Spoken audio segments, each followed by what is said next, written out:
Hello, Geshe. Thank you so much for accepting our request this year to continue teaching from this very profound text by Tsongkhapa. I think it's very impressive that you're agreeing to this, given the fact that it's 9 p.m. India time right now, and you'll continue teaching until 11 at night. If I was given that kind of offer as a teacher, even teaching school to kids, I would say, no, thank you. But this shows your commitment to the Dharma and to helping all sentient beings, so thank you. Just a few logistics. If you're viewing on our YouTube channel, you'll need to mail your questions to office.sravasti@gmail.com. Okay, so good morning again. Okay, so before beginning with Tsongkhapa's illumination of thought. Okay, so I just wanted to point out some of the points regarding the distinction between three great compassions. Okay, and also the meaning of being qualified by such and such, impermanence, and so on and so forth. Okay, so this is, I think, pretty important, and also one of the main points that all of we need to fathom and understand thoroughly, I think. Okay, so therefore, these three great compassions are distinguished or differentiated from the viewpoint of their observed object rather than their referent object. Okay, so therefore we need to understand that we need to understand as to what is observed object of which compassion. Okay, so therefore the observed object of compassion, observing mere sentient being, is just sentient beings. Okay, without qualified by impermanence, and so on. Okay, and the observed object of compassion, observing phenomena, could be impermanence of sentient beings and non-existence of self-sufficiency of sentient beings. And thirdly, I think I wanted to add one more thing. without being permanent, unitary, and self-powered being. Okay, so these three qualities. Okay, so I mean, if I say this in detail, okay, three. Okay, usually we say just two. Okay, but in detail, okay, you can say there are three. Okay, the one is impermanence itself. Okay, the number two is that the combination of these three things, these three qualities, which is being impermanent, being other powered, being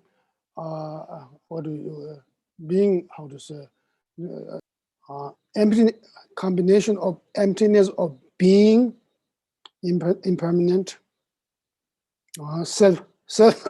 self-powered,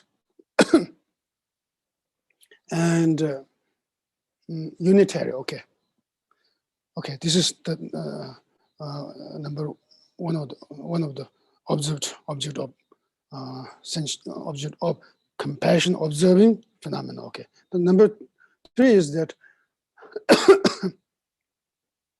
non-existence of self-sufficiency of sentient beings. Okay, so these three are the observed objects of compassion, observing phenomena. Okay. Okay, so how can we know, okay, such and such phenomena as being observed object of these, this, compassions, okay. So see, the one is that when as I think now here we need to, I think, we need to follow one passage from Tsongkhapa's Great Illumination of Thought. Okay, see, thus, I think I have a little bit changed this. Okay, this is mixture of your version, your translation, and then I put some here. Okay, because some of the translations are quite unclear. Okay, so therefore I put some. Okay, thus, okay, persons who have these two compassions in their mental continuums, they must previously ascertain that sentient beings are momentary and do not inherently exist. Then, in dependence on this previous ascertainment, the aspects of these two qualities must appear just here to the mind, strictly following to the original text. There's no such word to the mind. Okay, must appear. Okay, period. Then, however, period. Okay, however, it is not necessary that these compassions themselves apprehend. I think better to say ascertain. Okay, ascertain sentient beings as impermanent or as not inherently existent. Okay, so this is very clear expression in terms of how to establish which one is great compassion observing phenomena, and which one is great compassion observing the non-apprehendable. Okay, so so therefore, so here says that first you need to generate. Okay, if you haven't understood or if you haven't known sentient beings as impermanent before, you need to generate this understanding for yourself for the first. Okay, at first, and then afterwards, okay, you need to generate. Then afterwards, I think, okay, then afterwards was you need to recollect your compassion if you have, how to say, already achieved great compassion. Okay, you need to generate that compassion. Once you have recollect your great compassion, and as a result of your recollection, great compassion arises within your continuum. Okay, that very great compassion is directly conjoined with wisdom realizing impermanence of sentient beings. Okay, so therefore, at that moment, okay, wisdom realizing impermanence of sentient beings and great compassion are concomitant, coexistent. Okay. So therefore, as a result of, I think, as a result or due to the influence of the previous ascertainment of impermanence of sentient beings, this very sentient beings observing phenomena to which impermanence of sentient beings appears. Okay, and likewise, due to the previous ascertainment of emptiness of inherent existence of sentient beings,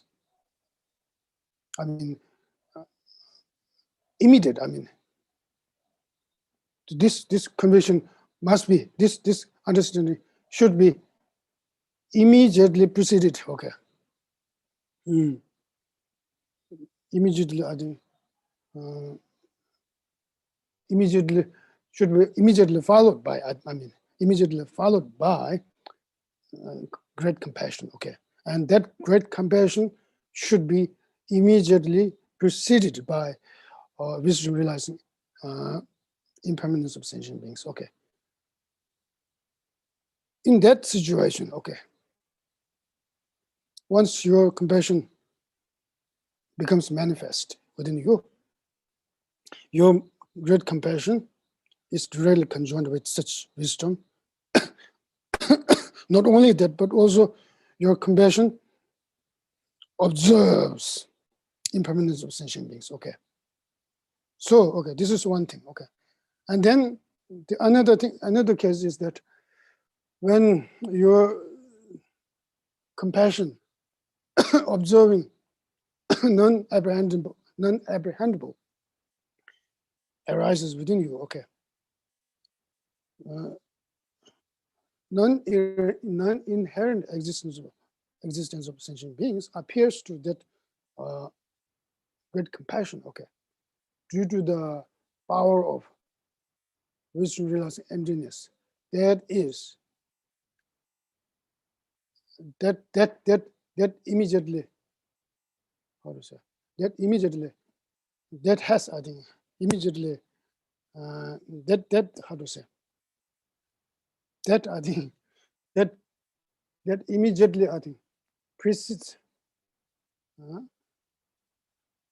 this, compassion, okay?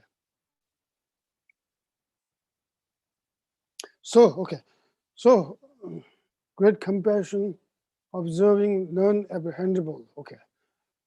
In the case of, I think, in the case of great compassion, observing non-apprehendable, observing the non-apprehendable, okay? Emptiness of sentient beings appears to it, okay? This is one case. Now, there's one thing that is a little bit tricky, okay? Then, inherent existence of sentient beings also appears to that very compassion, okay? Because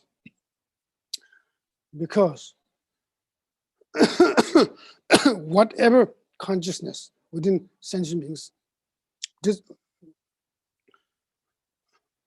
because whatever consciousness arises within sentient beings, such and such arises within sentient beings, okay? Let me say this again.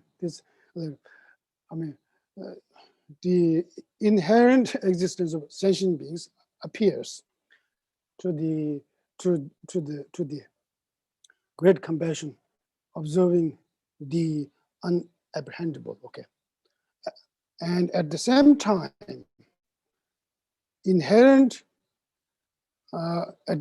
okay, I'm saying in the inherent,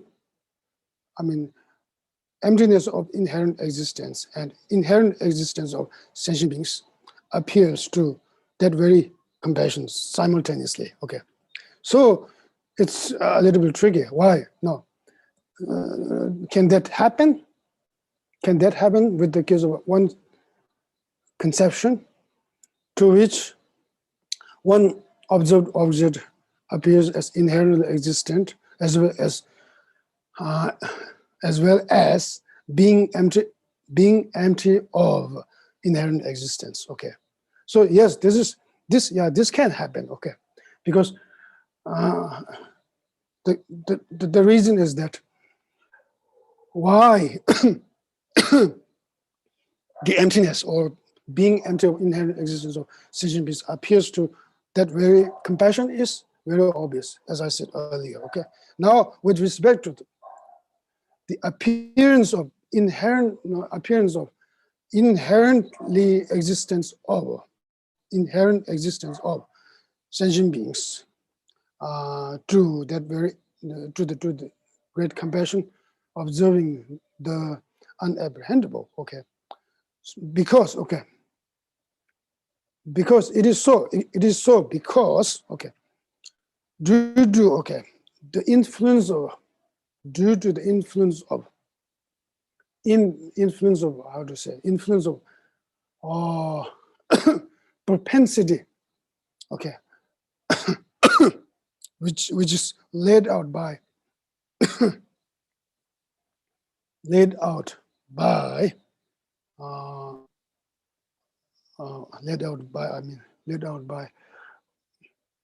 innate notion of inherent existence. Okay, so the other is that we can say conjoined. Okay, wisdom realizing great compassion, observing the non-apprehendable in the continuum of bodhisattvas,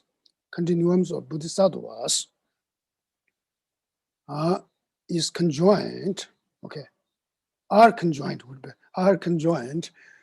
with wisdom realizing emptiness, okay. But whereas I think, but however,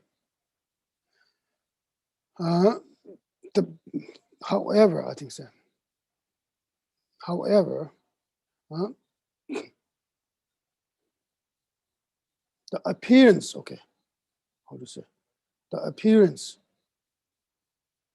I think so, appearance of inherent existence of sentient beings to the great compassion observing the non-apprehendable is not due to, I think, is not due to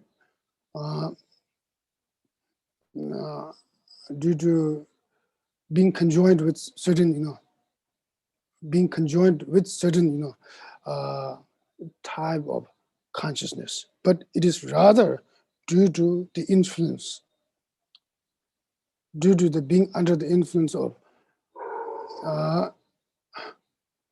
imprints, okay, or propensity laid out by innate notion of inherent existence. Okay, this is one. Okay, now when you, now I think it's okay. Now,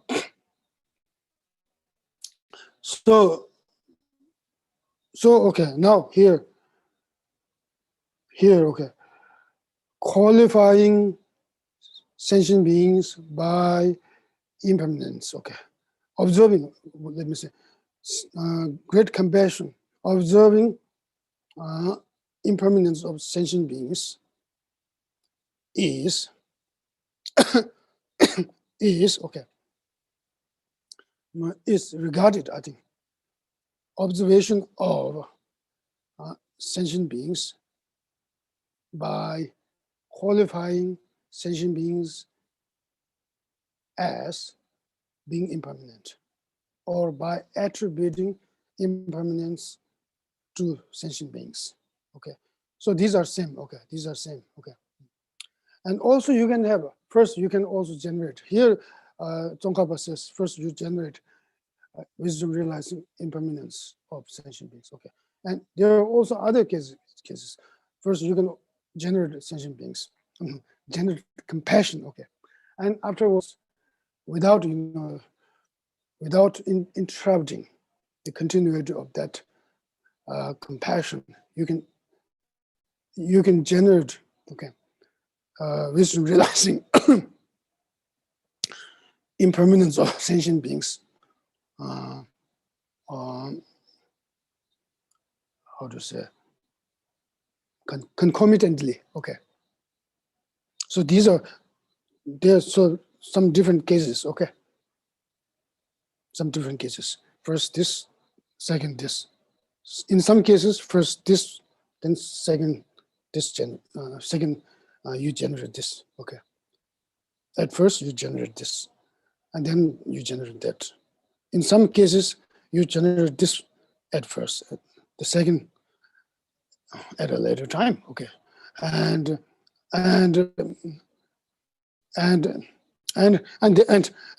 as a consequence of that, both of them can concomitantly exists, or concomitantly exists. Okay, that right, I think. Okay, now I think I will go. So,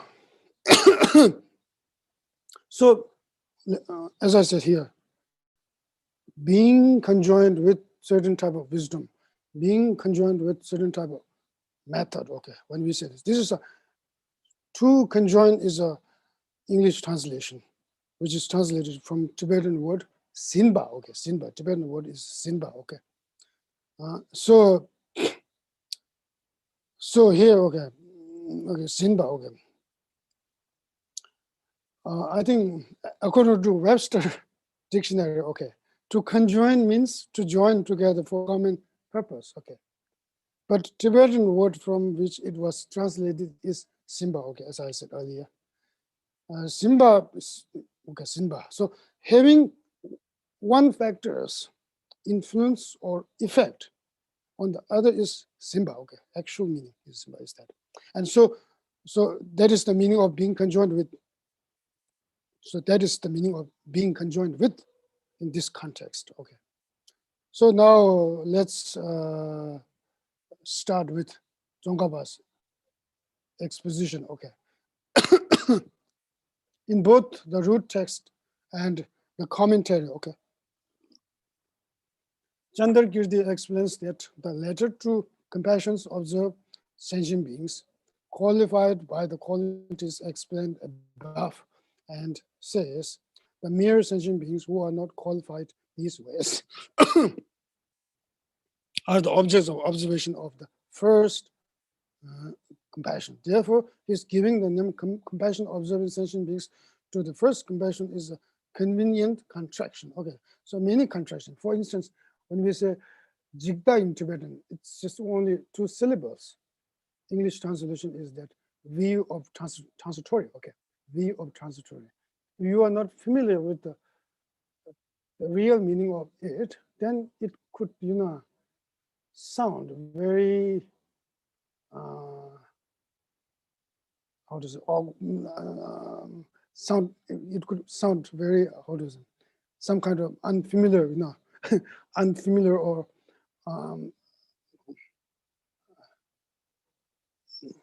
unfamiliar. I think it could sound, I mean, it could sound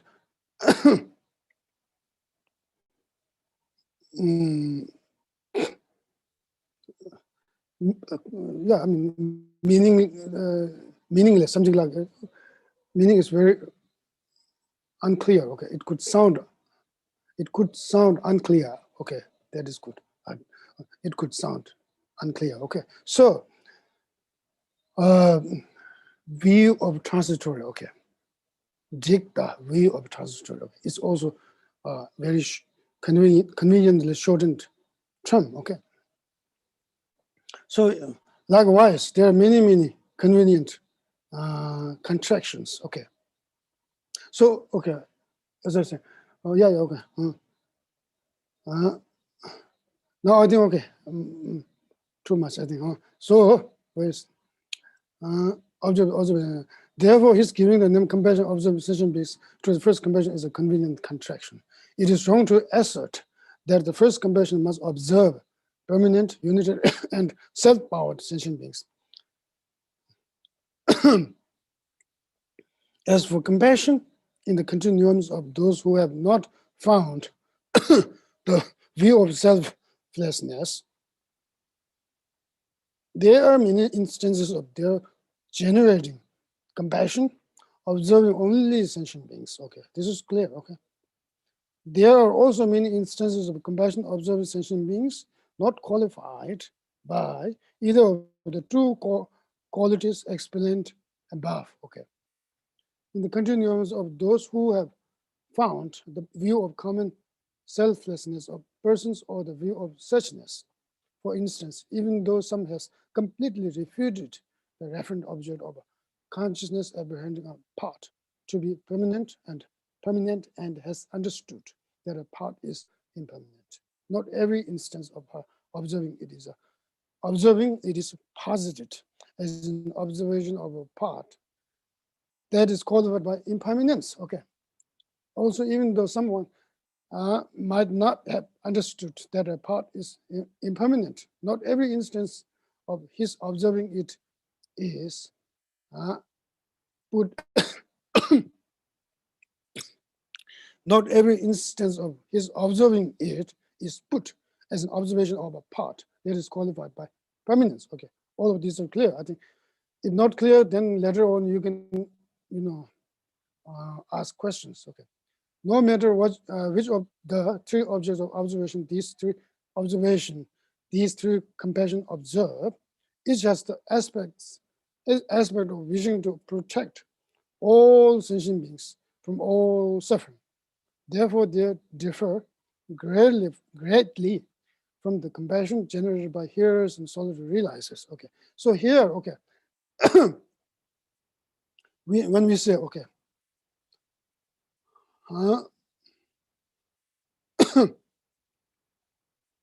the compassion, each one of those three compassion has the aspect of, okay, wishing to protect all sentient beings from all suffering. So that is the mode of their apprehension. Okay.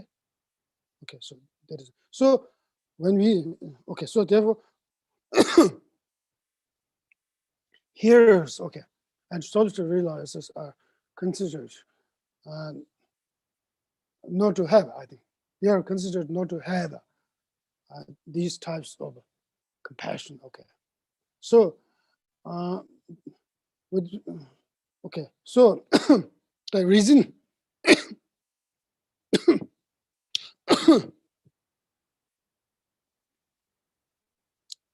So reason for such assertion is that, okay, I think I will say, wishing to free all sentient beings from all suffering and wishing them to protect from all suffering are difficult to be distinguished. Okay, this is, I think, one important, how to say, view that we all, I think, you need to understand and be aware of this. Okay. Wishing to free all sentient beings from all sufferings, and wishing them to protect from all sufferings are difficult to be distinguished, says by Benjamin Sunatawa in his commentary on the fourth chapter of Compendium of the Manifest. Okay. So the real difference, okay, according to Benjamin Sunatawa, according to Benjamin Sunatawa, the real difference lies with the degree of expansion, okay, with regard to the observed object, okay. Here, the observed object, in this case, okay, with respect to the compassion generated by bearers of great vehicle lineage, okay. The observed object is sentient beings. I mean, the observed object is all sentient beings. Okay. Okay. So, and whereas in the case of compassion,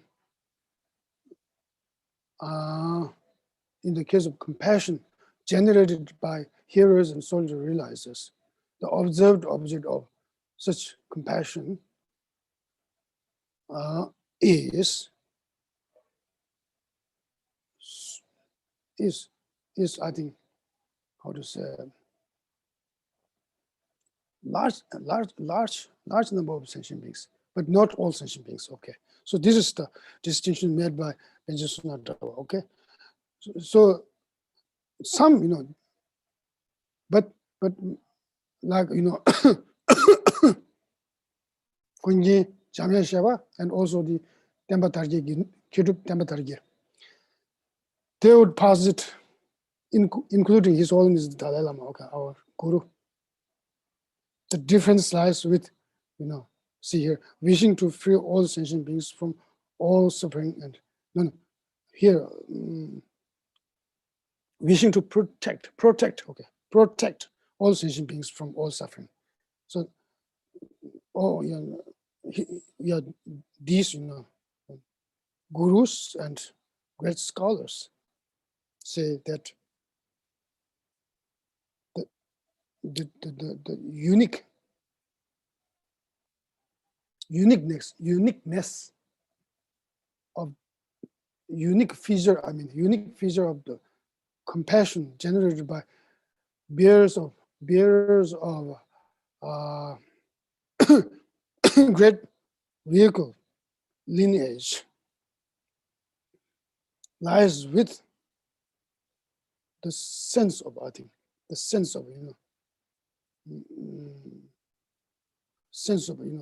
lies with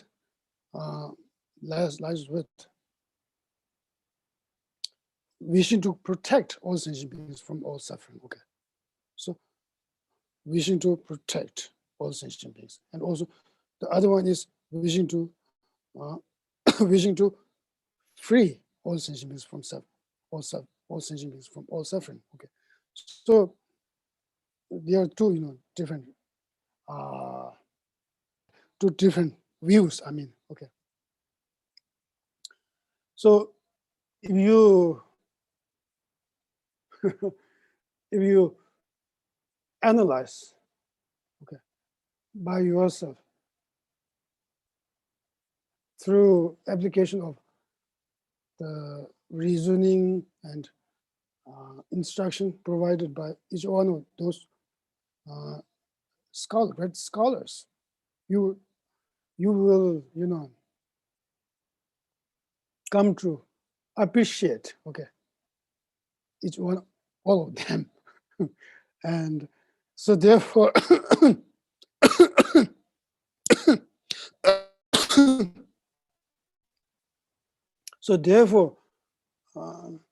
in deep down, okay, there's no any contradiction, okay, but it's a very, I think, how to say, rich.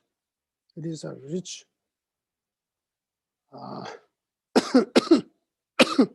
rich tradition based on reasoning and experiences.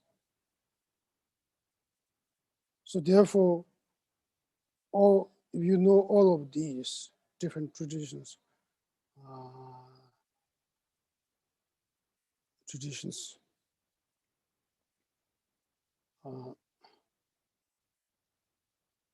it is very, it is very good. I think it is very helpful for yourself to expand your knowledge about all of this. Okay, so what I'm here, and what I'm emphasizing here is that you can follow each one of them, okay, any one of them, okay, and but the main point is that you need to be very critical, and you need to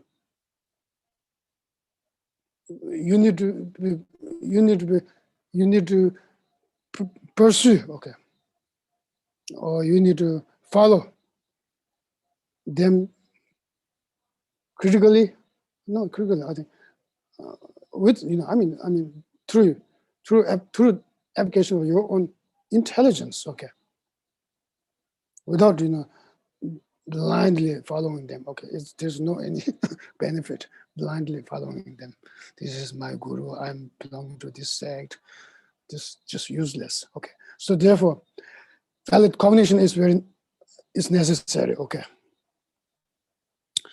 So when I think of the differences of compassion of hearers and soul realizers and that of bodhisattvas in terms of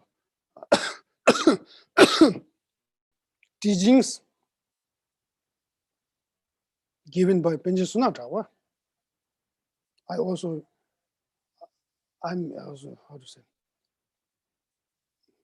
my conviction, okay,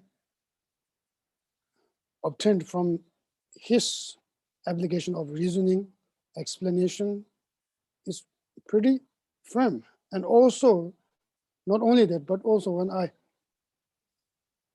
understand the others, discussions based on their reasonings, sources, I also come to appreciate them. Okay, so therefore, when you say if you put those two different words, they seem to be contradictory, but in deep down, there's no any contradiction between among those scholars. Okay. Now here, once practitioners have generated such compassion, they will then generate an altruistic mind of enlightenment, thinking, for the sake of sentient beings, I will definitely attain the state of a Buddha.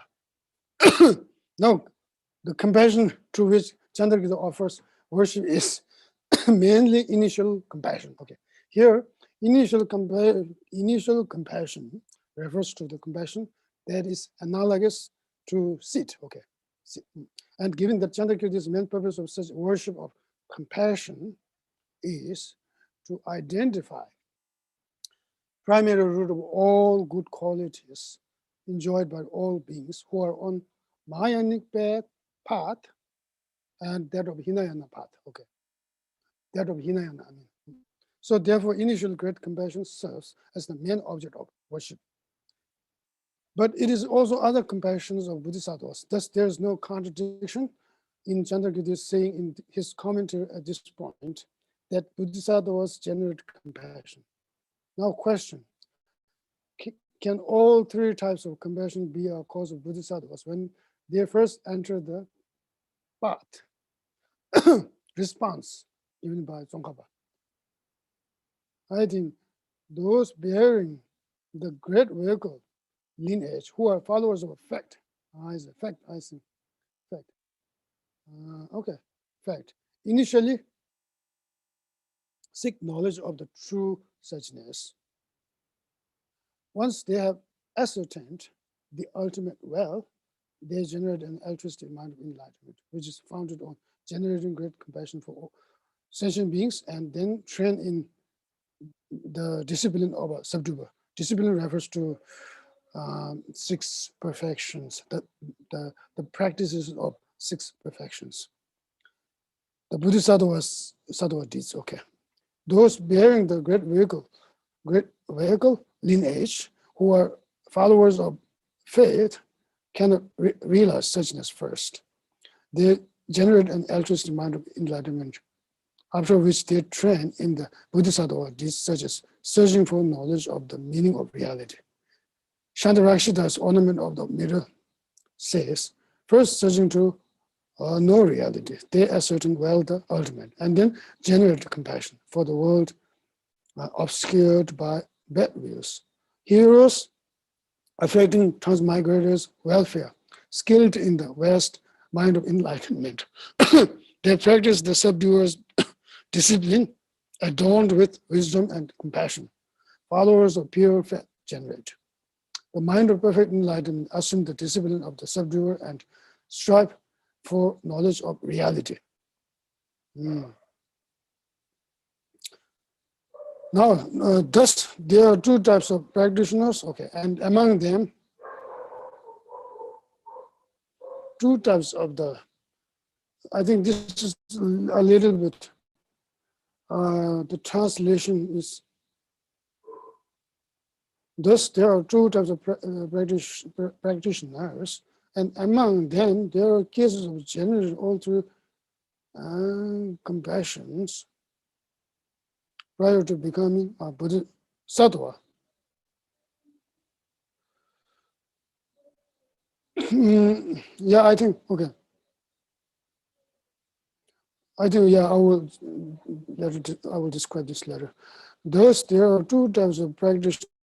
Okay, the 2 types of practitioners. Okay, yes. Faith. Okay, these are 2 types of practitioners, and among them, there are cases of general alteration. This is not good translation. I think among them is no good. If you say among them, then the practitioners, oh no, then the followers of the fact, no, the followers of the faith. Followers of the faith. Among the also it should be true. Also, I mean, it would have to be true that among the followers of the faith, there are cases. There should be cases of generating all three compassions prior to becoming bodhisattvas. Okay, so that is not good, the case. Okay, so here, okay, now I think that the main point is the see the main.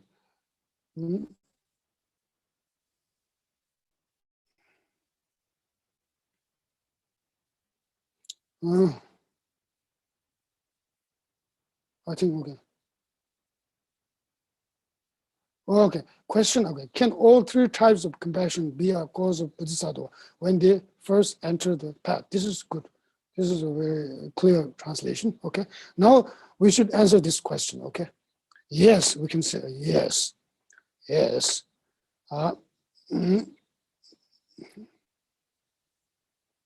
Yes, all of these three compassions.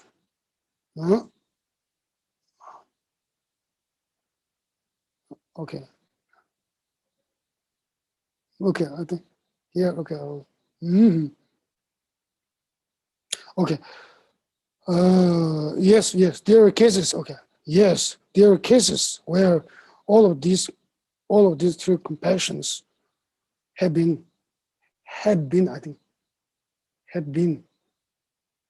actualized before. Okay.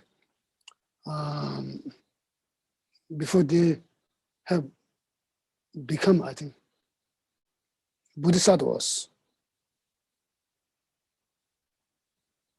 Yeah, I think. Yeah, okay. Yeah. For instance, okay. For instance, the bodhisattva. Okay. The bodhisattva that is following fact. Okay. The followers of fact. Bodhisattva following fact. Okay. Bodhisattva who is following. How to say that? Who is following fact is not the bodhisattva followers of fact. I think bodhisattva followers of fact would be better. Bodhisattvas followers of fact. Okay.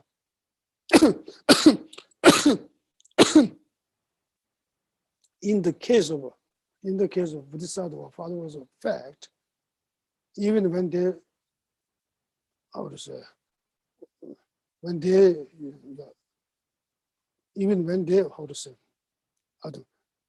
even initial, I think, okay, this should be easy.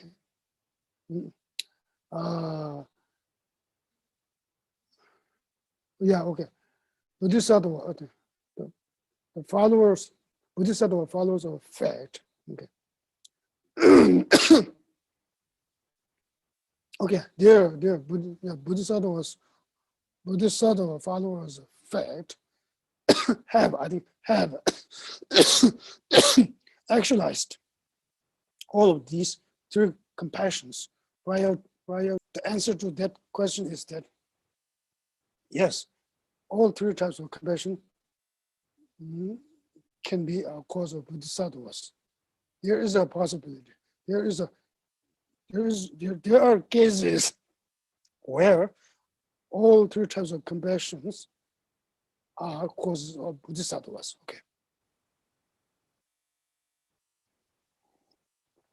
Okay. Now, even though one has previously found the view of suchness, it is not contradictory that the training in bodhisattva teaches. One ascertains and trains in the meaning of suchness. Not only is that not contradictory, okay, it is the way it must be done, okay. Even though Chandrakirti having offered worship does not explicitly make a promise to compose his text as is customary, okay. Yeah, pretty much customary. Yeah. There's no fault, as Nagarjuna did the same in his treatise on the middle and 60 stanzas of reasoning. Similarly, there are many instances of making a promise to write a book and not making an explicit expression of worship, as for example in Nagarjuna's friendly letter. Yeah. Still, Chandrakirti implicitly promises to write the book when wishing to begin it. He makes an expression of worship. Okay. Now, with respect to factors causing others to become involved in the book. Okay. Yeah. Now, this is called Gwendil in Tibetan, means a relationship between purpose, essential purpose, and treatise. Okay. Because this is relationship between essential purpose, and treatise is very important for the followers of such treatise, because if they do not see that this relationship, okay, in advance, they would not, engage in this, engage in the treatise. Okay, so therefore this is quite important. So when we set forth this relationship, okay, it should be set forth as the subject matter is sound and the vast. Okay, the uncommon purpose has been explained. Okay, explained. That means very many. Okay. Yeah. Okay. Back in many pages. Okay. Yeah, that is that. Okay. The uncommon purpose has been explained. Means uncommon purpose is to know. Okay, that the meaning of the middle that Chandrakirti ascertained is not shared with other proponents of middle, specifically autonomous, and to know for sure that it is not suitable to explain the meaning of Nagarjuna's treatise in accordance with Chittama, in accordance with mind only. Okay, and also to ascertain the stages of progress on the path to full enlightenment from the viewpoint of the vast. That the three practices on the level of a common being. Okay. So okay, common being. Okay, 10 grounds of a learning superior, the effects ground, which is Buddhahood, the meditative cultivation of special insight into the true selflessnesses, independence on calm abiding, the entity of concentration by way of the steps of the 5th and 6th grounds. Okay, pretty long. Okay, so the knowledge about all of this is the uncommon purpose. Okay, then the final essential purpose. Okay, final essential purpose. Okay, no, there are two essential purposes. Okay, the temporary essential purpose begins with practicing the meaning of the text that one has come to know. through hearing and thinking, okay, and extends through progressing on the future path, progressing on the 4 paths of a bodhisattva, that is accumulation, preparation, seeing, and meditation. Okay. The final essential purpose is the attainment of the effect ground, that is Buddhahood. The relationship of these is that the essential purposes depend on the purpose. Okay. There are 2 different essential purposes. Okay. Temporary essential purpose, final essential purpose. Both of them depend on the purpose. Okay. And then that in turn, the purpose or uncommon. Here, okay. Depend on text means that depends on your how to say, exertion,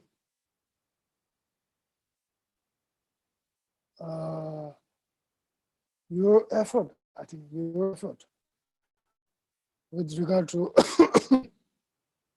hearing, contemplating, with regard to hearing and contemplating the meaning of this text. Now, actual body of the treatise composed. Okay. This section has 2 parts, causal grounds and resultant ground. Causal grounds, this section has 3 parts. Ways of practicing the parts of this system in general, those who practice on the level of common beings in particular, and and the presentation of the grounds of bodhisattva superiors. Okay.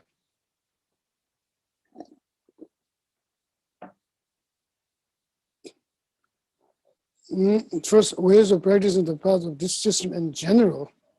Okay. This is the first section of division. With regard to this division, there is a question. Okay.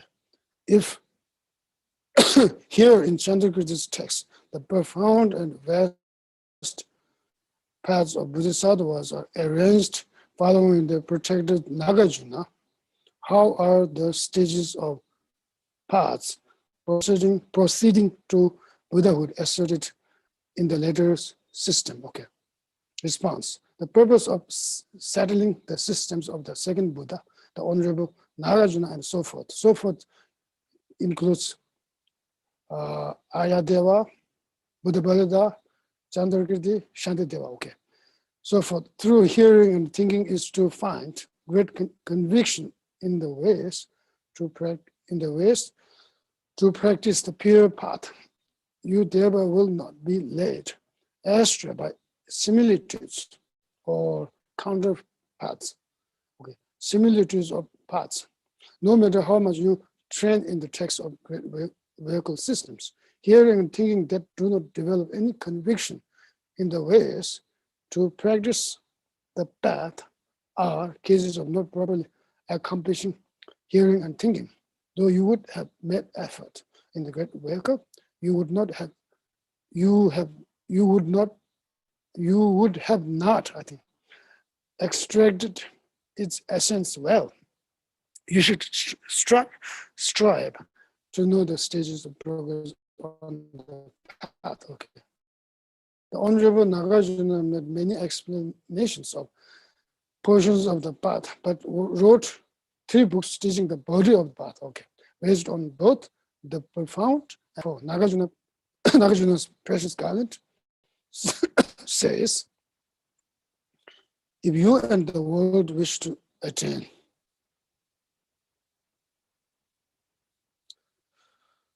unparalleled enlightenment, its roots are the altruistic aspiration to enlightenment, firm like the monarch of mountains, compassion reaching to all quarters, and wisdom not relying on duality, and who with intelligence would deride the explanation in the great vehicle of deeds motivated by compassion and of states wisdom. And again in Nagarjuna's precious garland, I think that is a long quotation. Briefly, the good qualities of the bodhisattvas are giving, ethics, patience, effort, concentration, wisdom, compassion, and so forth. Giving is to give away one's wealth. Ethics is to help others. Ethics is to help others.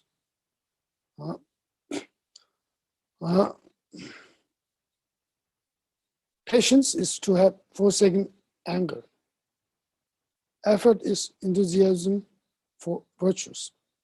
Concentration is unafflicted one-pointedness. Wisdom is ascertainment of the meaning of the truths. Compassion is a mind having the one savor of sympathy for all sentient beings. From giving, there arises wealth. From ethics, happiness. From patience, a good appearance. From virtue, from effort in virtue, brilliance. From concentration, peace. From wisdom, liberation.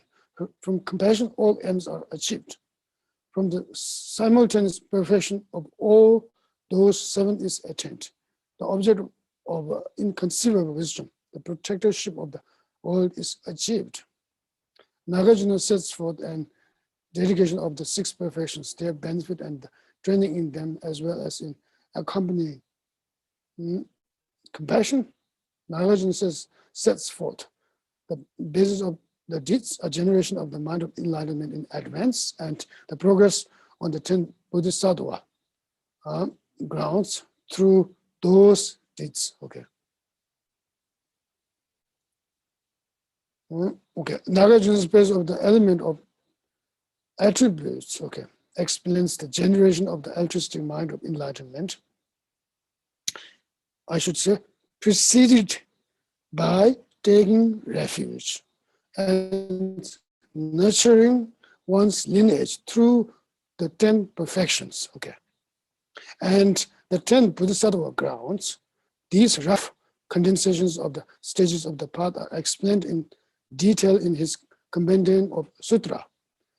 There he sets forth the difficulties of attaining leisure, fortune, and faith in the teaching, and the even greater difficulty of generating an altruistic mind of enlightenment. He presents the difficulty of attaining great compassion for sentient beings and the still greater one of gaining the means of abandoning the karmic obstructions. From, arising from criticizing bodhisattvas, thought to despise bodhisattvas, demonic activities, forsaking the excellent doctrine, and so forth. Many such explanations are contained in his compendium of sutra. Now here that's compared to the precious garland or the praise of the element of attributes, the compendium of sutra is indeed clear. However, Shantideva, a great bearer of the master Nagarjuna's system, presents very clearly and extensively those stages of the path still more difficult to realize in general in both his compendium of instructions and engaging in the bodhisattva deeds. He does this in particular in his compendium of instructions, which is a commentary on the meaning of Nagarjuna's compendium of sutra. In explaining the compendium of sutra, this book describes the initial thought on the importance of leisure and fortune and the extreme difficulty of finding both. It then sets forth helpful, thoughtful, extracting the essence of this life, generation of faith in general, and firm faith in particular through recalling the qualities of great vehicle. It then explains generation of the aspirational mind of enlightenment. Then assuming vows of this issue and the mode of maintenance, purification, and increase of these. Okay, now, so these are very important.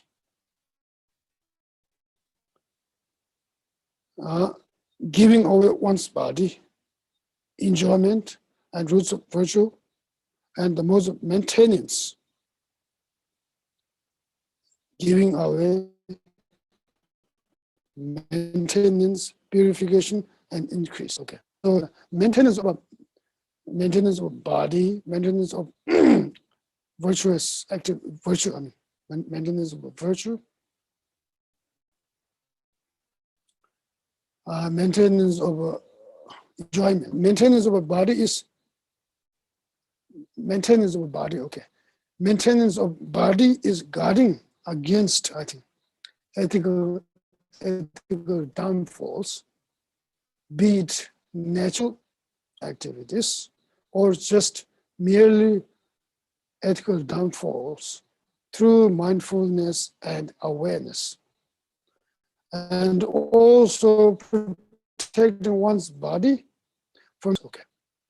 Maintenance, I think these are just some examples, okay. So I'm just explaining, maintenance, purification, and increase in brief. Okay, so maintenance of enjoyment is carried out in such a manner that materials are used in accordance with the path to enlightenment for oneself and others, and not using them in a way hindering the achievement of liberation. And maintenance of a virtue is to protect one's virtue from destructive emotions, such as anger and deprecating wrong view, and also maintaining it through abstaining from wishing for abstaining from wishing for getting repayment and favorable cyclic fruition for one's sake. Does it make sense? Okay. Maintenance of virtue is to protect one's virtue from destructive emotions such as anger, deprecating wrong view, and also maintaining it, okay, through abstaining from wishing for getting repayment and favorable cyclic fruition for one's sake, okay. Now, purification of body, okay.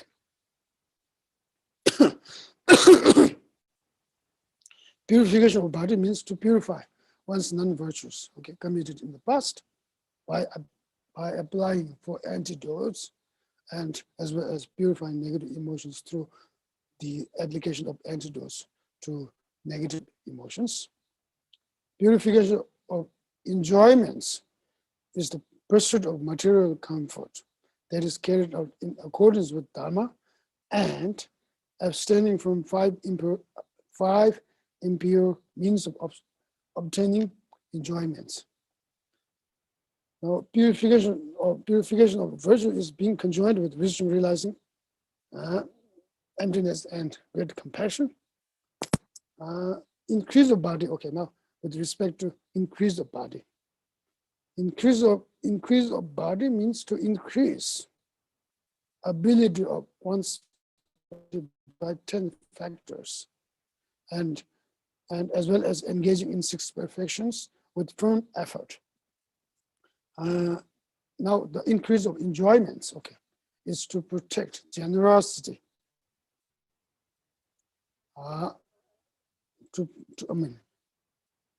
Increase of enjoyments is to practice generosity, conjoining with great compassion and view of emptiness.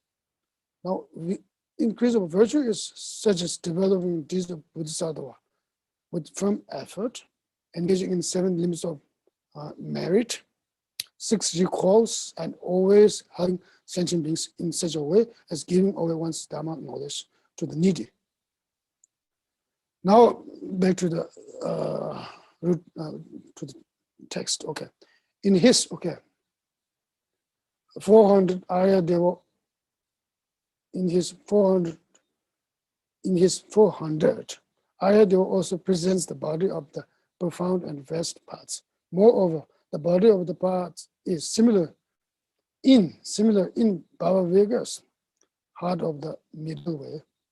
Chandrarakshita's ornament for the middle, and Kamalashilā's 3 stages of meditation on the middle. Therefore, all the great bearers of superior Nagarjuna's system agree on the structure of the path. The means for readily bestowing, I think, conviction in these paths of facilitating a beginner's entry to them can be found, I think, can be found in the stages of path to enlightenment, which is the instruction of Lamb for the path to enlightenment by Adisha, who was skilled in the 2 systems of the great vehicle. Now I think we have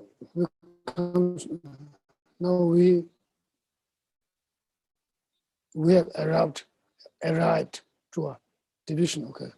Ways of practicing on the grounds of common beings in particular. Question, I think. Now here question. The text presents both the vast and profound parts of bodhisattvas, as well as the fruit attained through them. Therefore, the stages of paths on the level of a common being, which are extremely important for a bodhisattva, should have been taught here after the expression of worship, but they were not. How could it be right for Chandrakriti to begin his explanation with the grounds of a superior?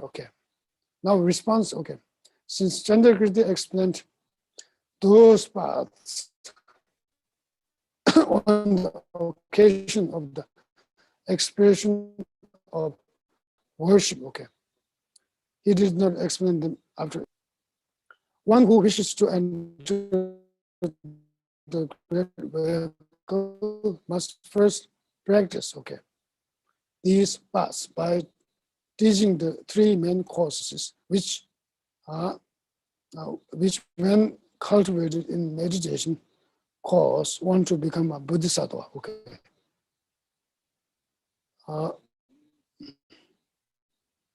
And not only must you practice this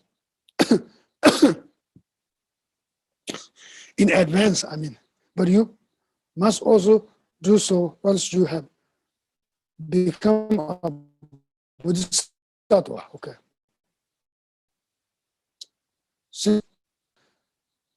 Since the wisdom not relying on duality is the chief practice, you should understand through its illustration that you should train in the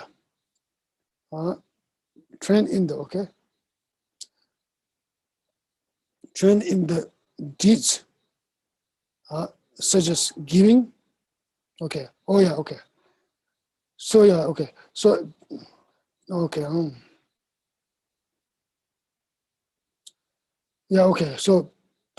through its illustration, see, this is quite important. So during the worship of compassion, during the expression of the worship for compassion, Chandrakriti does not explicitly convey the other,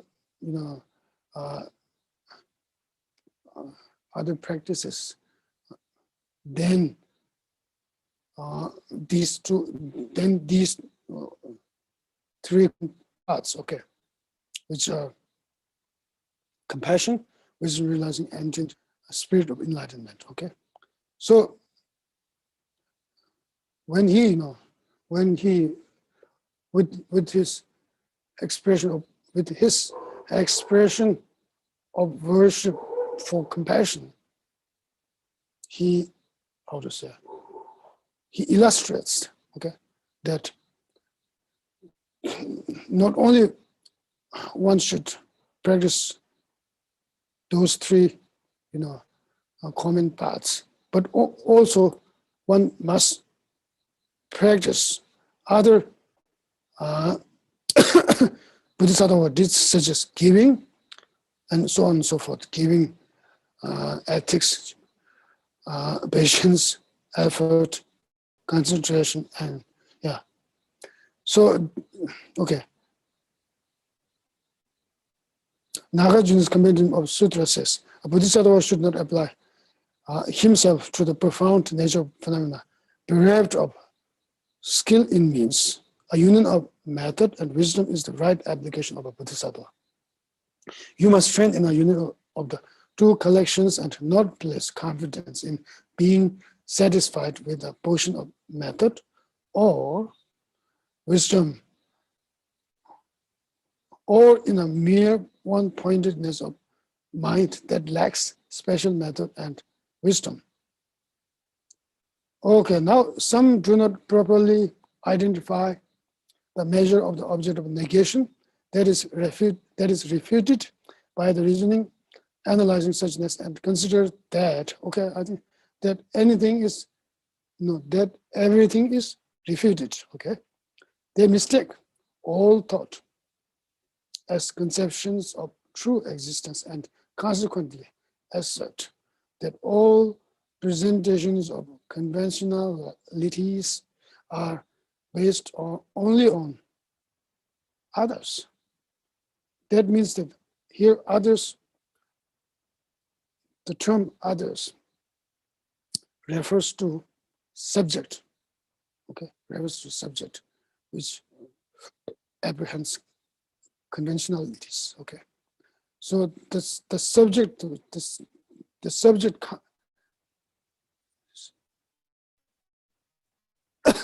subjective, I think subjective consciousness is regarded mistaken, okay? Mistaken consciousness. So according to this proponent, okay, according to this proponent, all conventionalities are established based on I think mistaken thought or mistaken mind and mental factors. Okay, they say that at the time of the fruit, that means Buddhahood. Okay, there's nothing else except a true, okay, truth body. So in this case, okay, with respect to this particular view holder, okay, when they say this, the reasoning analyzing suchness refutes all things, all phenomena, okay, all conventional phenomena, okay. So therefore, whatever conventional phenomena is non-existence to them, okay. So therefore, there's no any other option for them. There's no any other option for them rather than saying, or rather than accepting that at the time of the Buddhahood, there's nothing else except a truth body, which is mere suchness, devoid of wisdom, okay? They also assert that form bodies are included within the mental continuums of trainees. Very, it's a perversion, okay, perversion of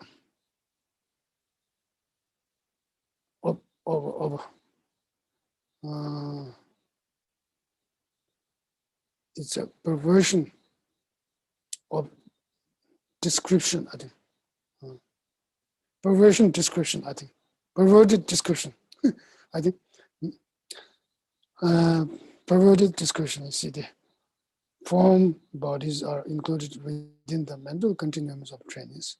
According to such people, it would not be the system of Chandrakirti's supplement that hearers and soldier realizes are born from monarchs of subduers and Buddhas from bodhisattvas, even though Chandrakirti proves these with scripture and reasoning, okay? They would say that cultivation of the three practices is posited only for others. Only for others means that only for mistaken consciousness. and is not the system of the bodhisattva. Bodhisattva madhyamikas. Thereby they deprecate all paths that must be practiced from one's own point of view. Okay, for them, the explanations that wandering sentient beings who are empty of inherent existence are like a water will, in 6 ways, would not be self-contradictory. Okay, no, would only be, I think, for them the 6 explanations that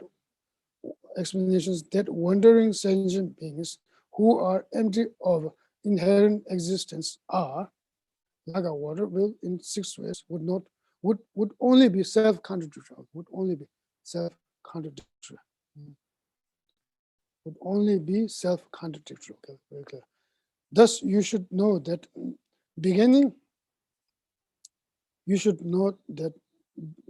with expression of worship, they have explained the meaning of the text incorrectly. Now the ways of, I think, training in giving and so forth are also explained in connection with the ground of superior. But you should understand and strive now to practice the many deeds that are essential even from the level of a common being. Okay, so yeah, see, the ways of training in giving and so forth are also explained in connection with the grounds of superiors. Okay, so so later on we will we will go over this. Okay, see, there are many practices which are taught with respect to the in the case of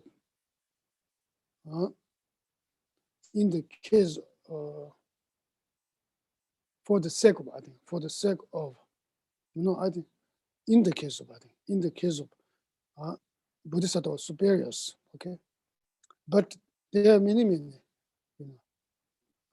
practices which can be and which must be actualized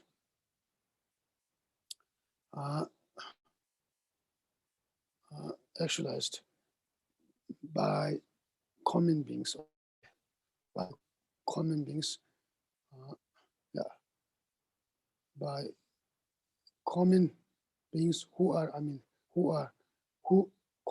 who bear, I think, who bear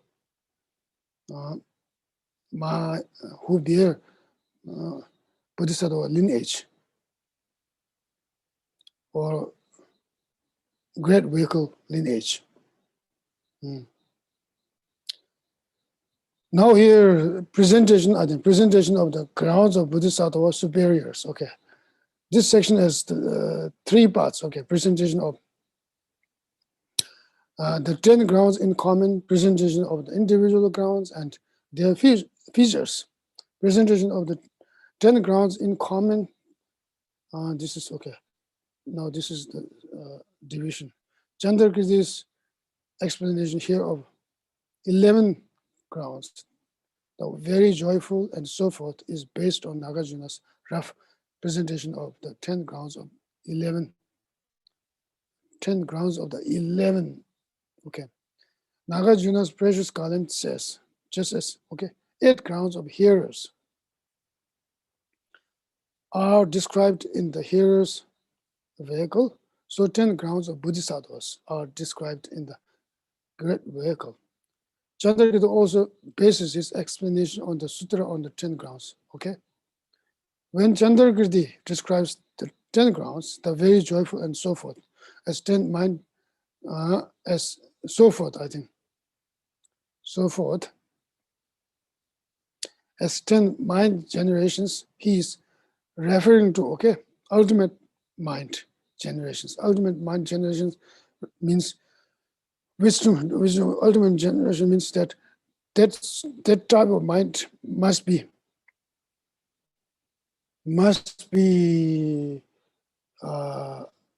what do you must be I think cognition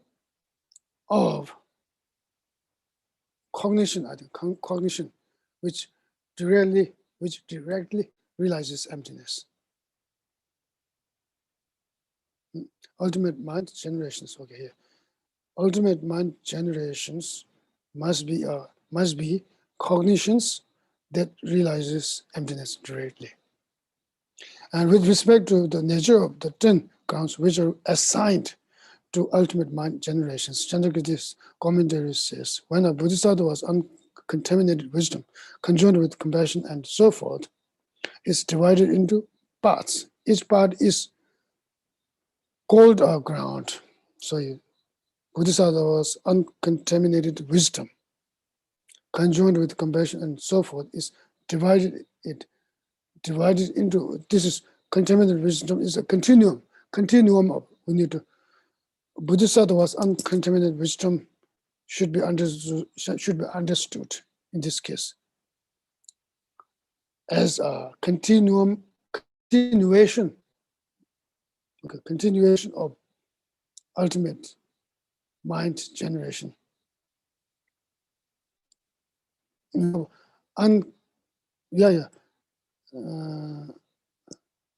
Continuation of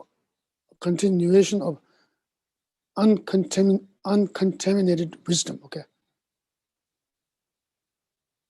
or continuation of ultimate mind generation, okay. So okay, divided into parts means, okay, bodhisattva was uncontaminated wisdom here, conjoined with compassion and so forth, is divided into parts. Means, what is you are dividing now here? We are dividing the continuity or continuation of uncontaminated wisdom that arise in bodhisattvas, okay.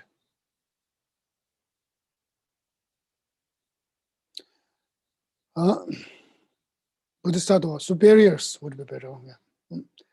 So divided into parts. Each part is called a ground because it is a base of qualities. The 4 topics by which the grounds are explained are their nature, the qualities with which they are thoroughly conjoined, the way they are called grounds, and by etymology. In accordance with Vasubandhu's treasury of, I think, okay, we can we stop here for question?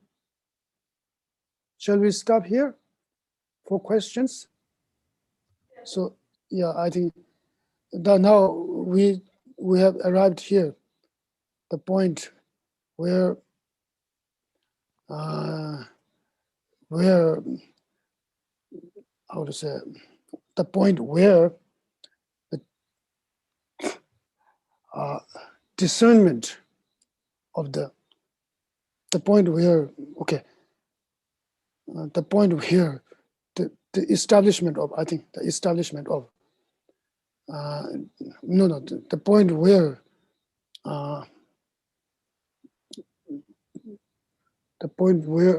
we have arrived, the point where it discusses or it teaches or explains the difference between uncontaminated wisdom and contaminated wisdom. Okay, so I think we can stop here. We can begin this. We can begin with this tomorrow. Okay, so now I would like to open the floor for questions, and also questions. Okay. Does anyone here have a question? Okay, Go ahead. pass the mic.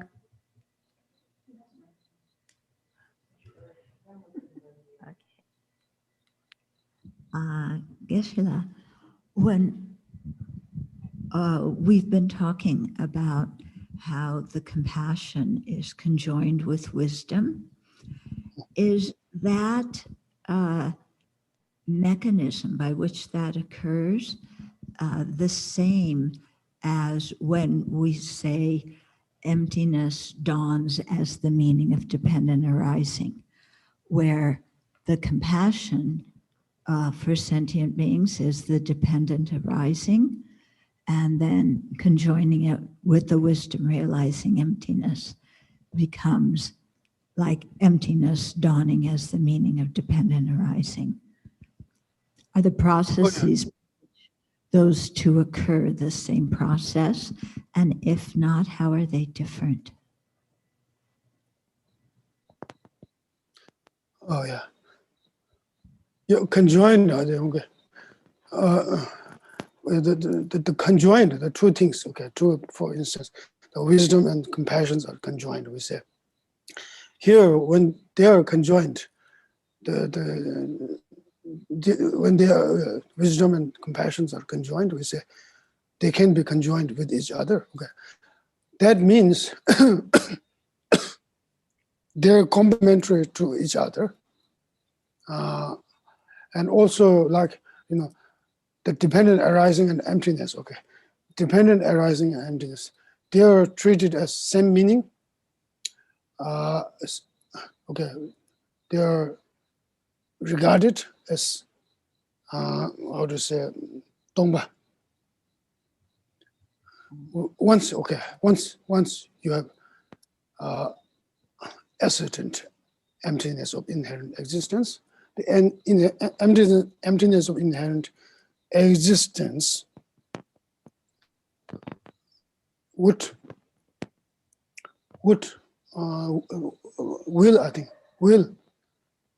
reflect as the manifestation of dependent arising.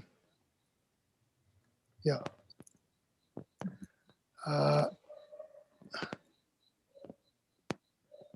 Yeah, I think. Yeah, I think okay. So I think here, okay, the conjoined, okay.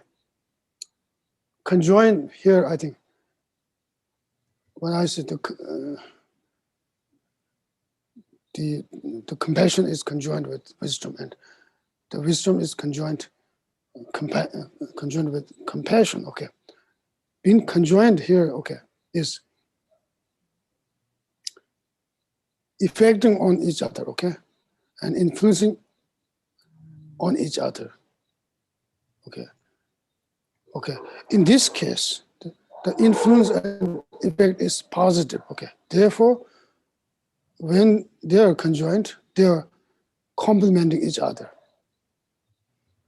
They are helping or aiding each other to grow. So this is one thing.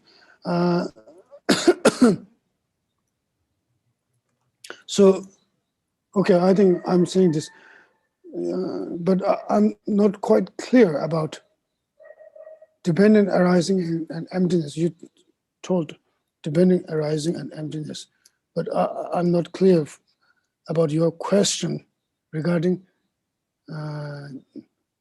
dependent arising and emptiness. When So can you, okay.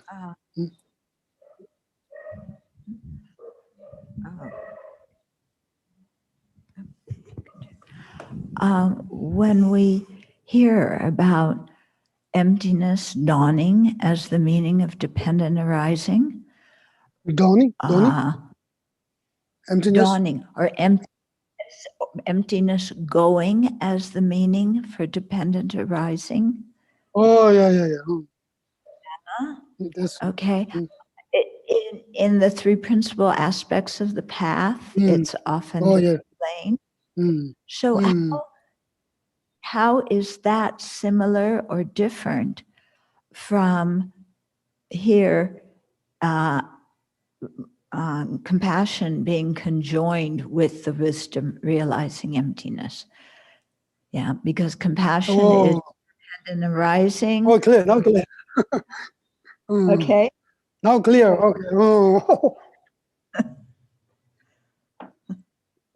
oh yeah, okay. Yeah. Okay. Now here, I think, as I said earlier, I think compassion conjoined with wisdom realizing means that they are effecting on each other in terms of developing mutually, in terms of mutually developing, I think. Okay? But whereas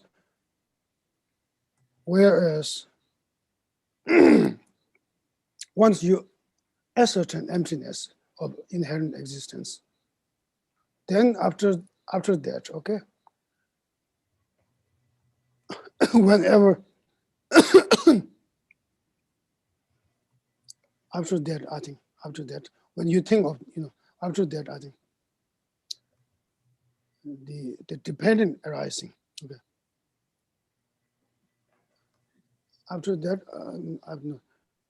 once you have ascertained emptiness of inherent existence,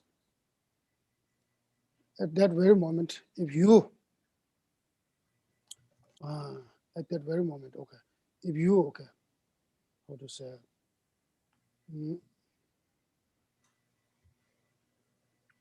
how to say, move forward, I think, if you reflect, I think, okay, sorry, if you reflect on dependent arising, okay, that dependent arising, dependent arising would appear as the manifestation of emptiness. Okay, and not only that, but also the emptiness, with regard to the emptiness, appearance with regard to the emptiness itself. Okay, when when emptiness, when such person who has attained wisdom realizing emptiness, when she actualizes such wisdom, they are kind of readily able to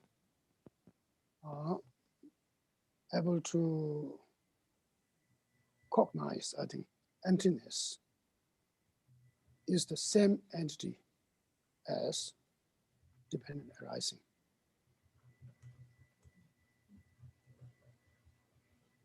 Zugdongbao in form is emptiness. Emptiness is form. Form is no other than emptiness. Emptiness is no other than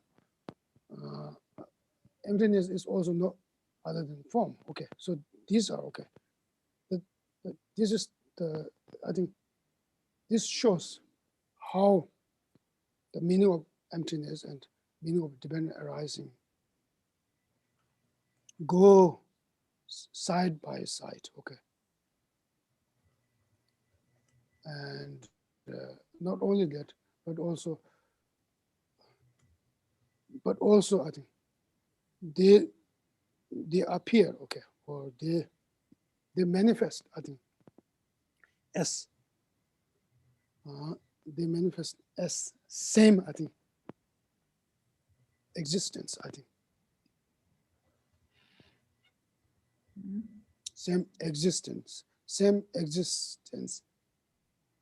I think, okay. What is that? Okay, huh? Same entity would be better. Same entity, I think. Same entity. The entity is same. There's no two entities. One entity. Okay. Once you ascertain emptiness, then with this, with the continuity of this, ascertainment. When you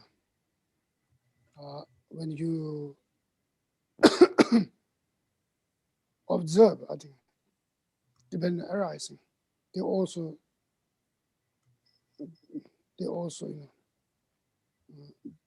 become manifestation of, I think, emptiness to yourself.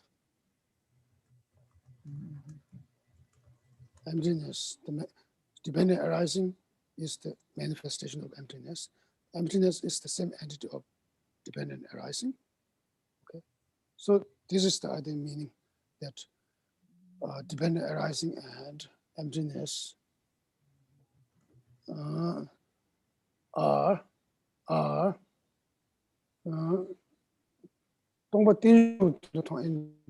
means that seeing emptiness as the meaning of dependent arising,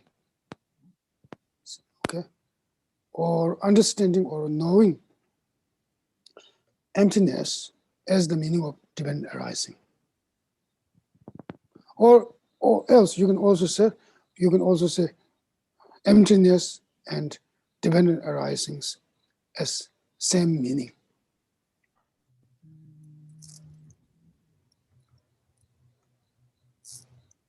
So the same meaning,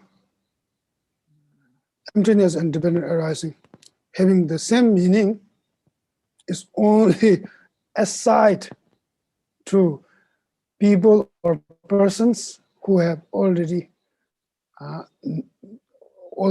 known the emptiness of inherent existence, but not to people who haven't, achieved wisdom realizing emptiness.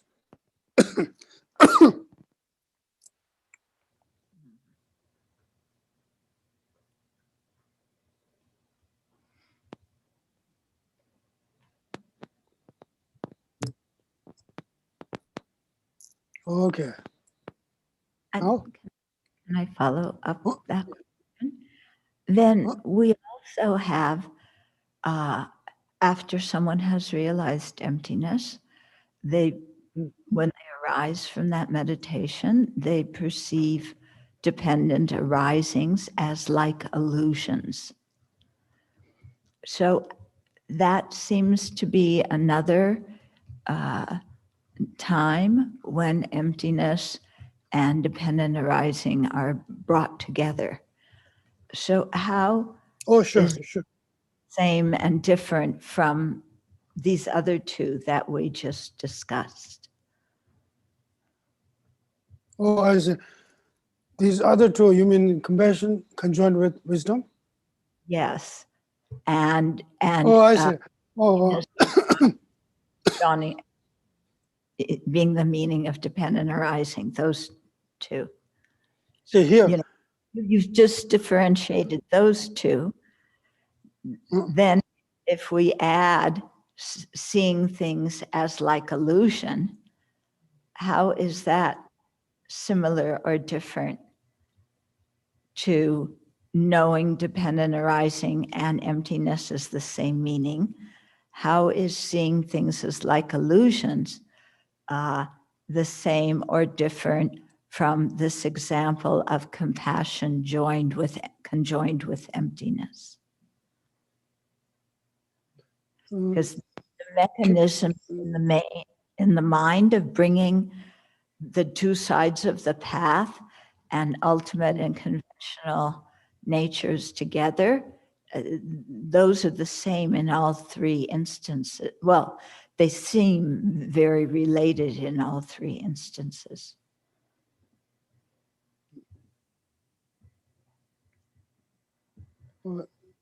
I'm not quite sure of your question. Can you say briefly? Okay. We say that after someone has realized emptiness, when they arise from that meditation, then when they see the dependent arisings around them, those things appear to be like illusions. Yeah. So in that case, you have a conventional truth, the things they see in their daily life, and the wisdom realizing emptiness, again, interrelating or coming together. Oh, I see. At that time, okay. At that time, there's no wisdom realizing emptiness. When that person who has arisen from meditative ego voice into emptiness, okay. When that particular practitioner, okay, is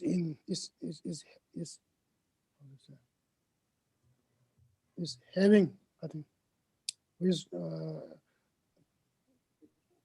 conventional things or conventional phenomena as illusory, okay, are conventional phenomena as or like illusory like, okay. Okay, at that moment, that practitioner does not have wisdom realizing emptiness, okay, but he or she does have wisdom realizing conventional phenomena being as illusory. Conventional phenomena like illusory like, I mean. Yeah. Yeah, seeing those conventional phenomena like illusory illusion, I think, like illusion.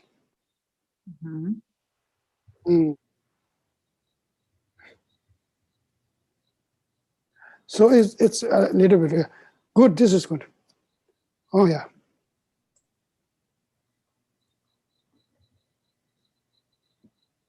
But there too, things as like illusion is based on first having a realization of emptiness.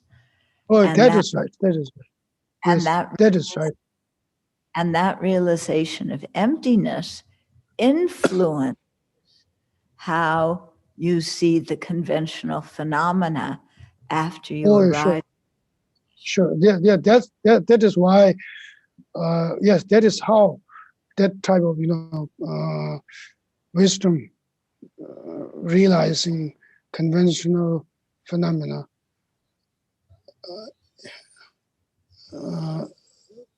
as illusion-like, okay,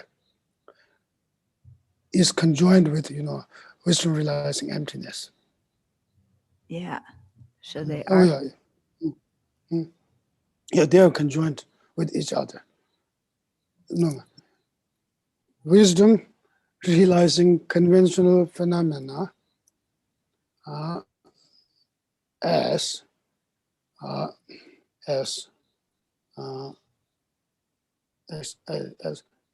do Like illusion like? like illusion like, I mean, illusion like, that is good. Illusion like is conjoined with wisdom realizing emptiness. Yes. Yeah. Yeah. Illusion like.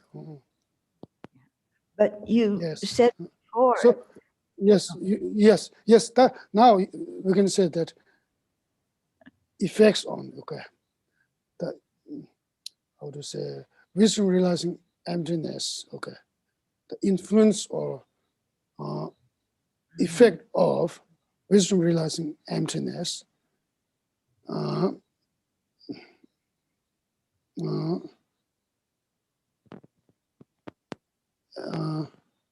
goes, I think, how to say, effect, I think, effect and influence of wisdom realizing emptiness brought on, I think, brought on or come on. The wisdom realized this come on, I think. The subsequent wisdom that realizes all conventional phenomena as illusion-like.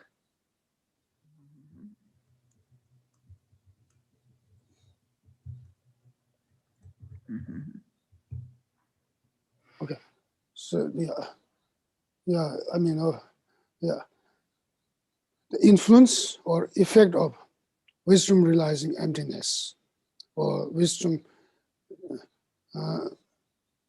directly realizing emptiness, brought,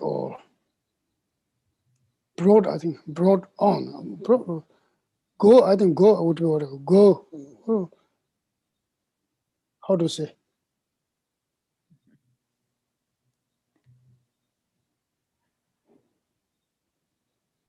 I think, okay,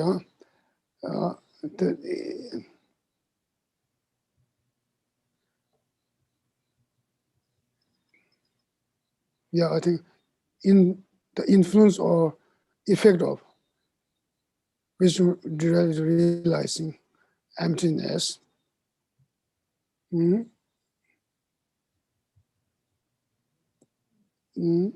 how to say? I think brought on subsequent wisdom that realizes or realizes conventional phenomena as illusion-like. Brought on or come on, how to say? Go on, I don't know how to say.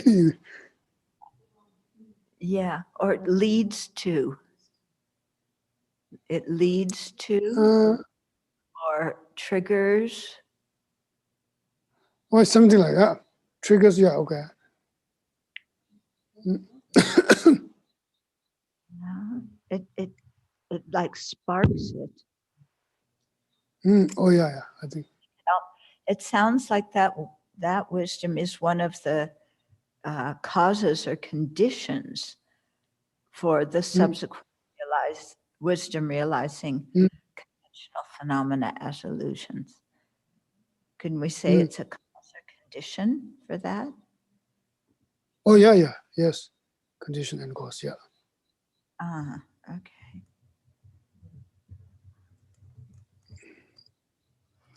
Okay, so at that time, that wisdom is not manifest. When we see things as like illusion, the wisdom, the wisdom realizing conventional phenomena as like illusions is conjoined with that wisdom, but that Yes, wisdom, yeah. but that wisdom, is it manifest at that time? It's not. Yeah, it's not there.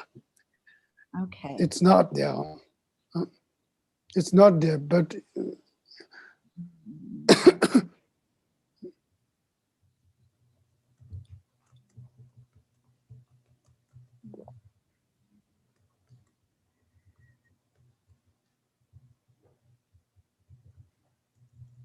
I think having would be better. Having, I think having now, having the effect and influence of wisdom really realizing emptiness on, I think.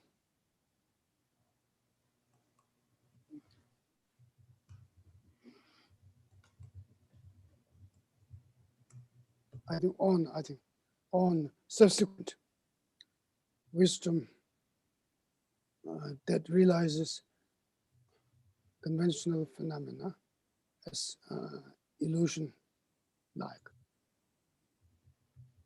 As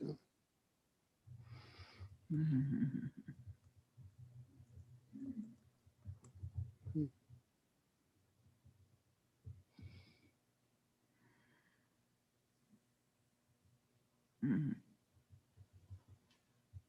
Yeah, okay. Having would be better. Having the influence or effect of wisdom realizing emptiness.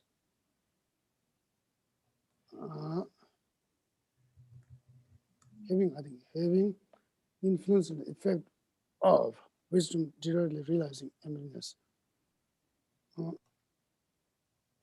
on the subsequent wisdom that realizes conventional phenomena, Mm. phenomena like illusions.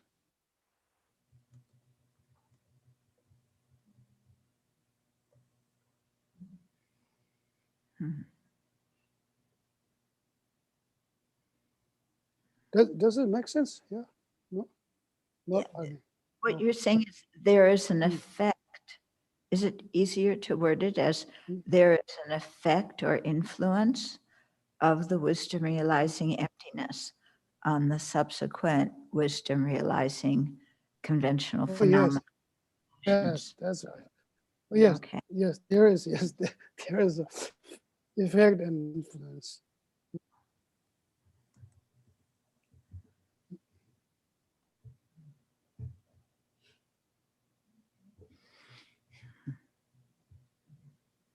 Okay. Yeah. Thank you. Very having lots of patience to go through this. Thank you.